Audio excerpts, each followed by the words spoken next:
Looking for a budget-friendly phone that is fit for your everyday needs? Well, I have the perfect phone just for you.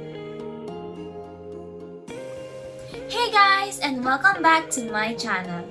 So for today's video, we will do a short unboxing and also a phone review of the Vivo Y02t. So kung hindi nyo alam guys, ang Vivo Y02t ay isang upgrade ng Vivo Y02. So what are we waiting for? Let's go and find out more about this Vivo Y02t.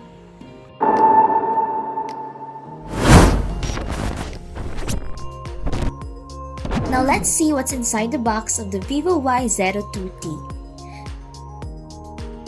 The first thing you'll see inside is the phone itself.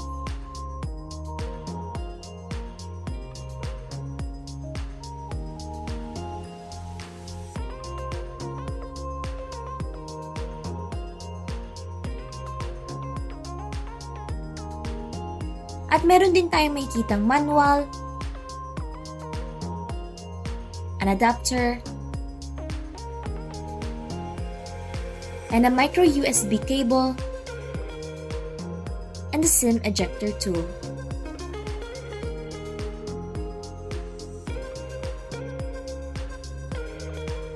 Now let's talk about the body build of the Vivo Y02t. So ang Vivo Y02t ay may pahaba na 163.9mm at lapad na 75.6 mm. At para naman sa side, ito ay may 8.49mm stick.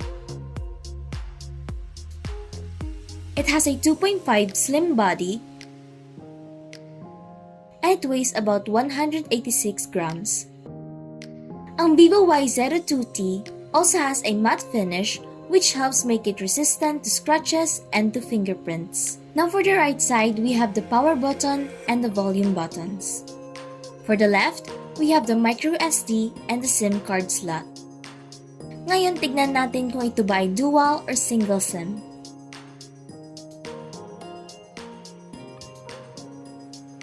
So dito makikita natin na ito ay may micro SD card slot at ito ay dual SIM.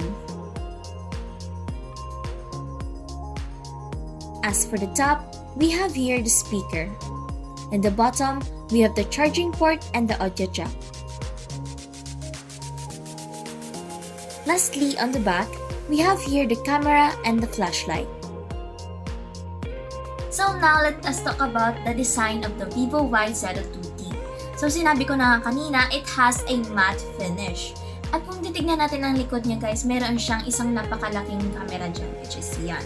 At kung makikita natin, meron din siyang rainbow frame which is nakakadagdag ng ganda at nakakadagdag ng attractiveness sa phone na to. So, ang Vivo Y02t ay merong available colors na Sunset Gold and Cosmic Gray. So again, both sila meron siyang matte finish. At kung papipiliin ako saan dito, mas bet ko to kasi as you can see, aside from the matte finish, aside from the simple yet very elegant look, kung titingnan natin to, meron siyang fantasy frame, rainbow-like fantasy frame.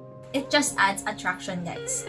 But if you're looking for a more simple yet sophisticated style, you can try the Cosmic Gray.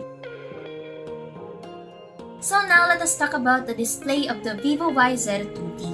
So ang Vivo Y02t ay mayroong 6.51-inch full view display at meron siyang resolution na 1600 by 720 pixels. So in short, it has a 720p HD resolution. So isa sa nagustuhan ko dito guys sa Vivo Y02t ay mayroon siyang eye protection screen. So hindi na natin masyado kailangan mag-worry sa pwede niya magawang damage sa ating mata kasi it automatically adjusts the screen brightness and filter blue light. Now let's talk about the performance of the Vivo Y02t. So as you can see guys, as I scroll here, it is very smooth. So ito meron siyang processor na MediaTek octa-core processor. At katulad nga ng nasabi ko kanina guys, ang Vivo Y02t ay isang upgrade from the Vivo Y02. So ngayon, ang Vivo Y02t ay mayroong powerful storage na up to 64GB ROM plus an expandable storage of 1TB. And as for the RAM naman guys, meron siyang 4GB RAM at pwede ito siya ma-extend up to another 4GB RAM. And as for the battery, it has a 5000 mAh battery that can last up to a day and a half with moderate use. And finally, let's talk about the camera of the Vivo Y02t. Now as for the camera, pwede natin ito ma-zoom up to 4 times at marami rin itong effects na nakahanda para sa iyo.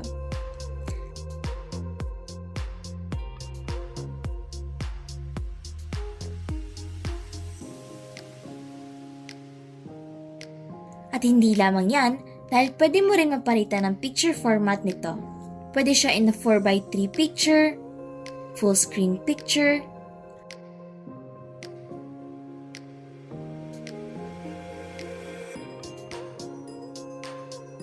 a 16x9 picture, and a 1x1 picture. At para naman sa video resolution, you can adjust it from 720p up to 1080p. We also have many different modes such as the panorama mode, portrait mode, photo mode, video, and more. Na kung saan maraming pa tayong makikitang iba't ibang modes dito such as the live photo, time-lapse, pro, and documents. At para mas makita nyo ang kanyang camera performance guys, I have prepared a few pictures and also a video for you to see.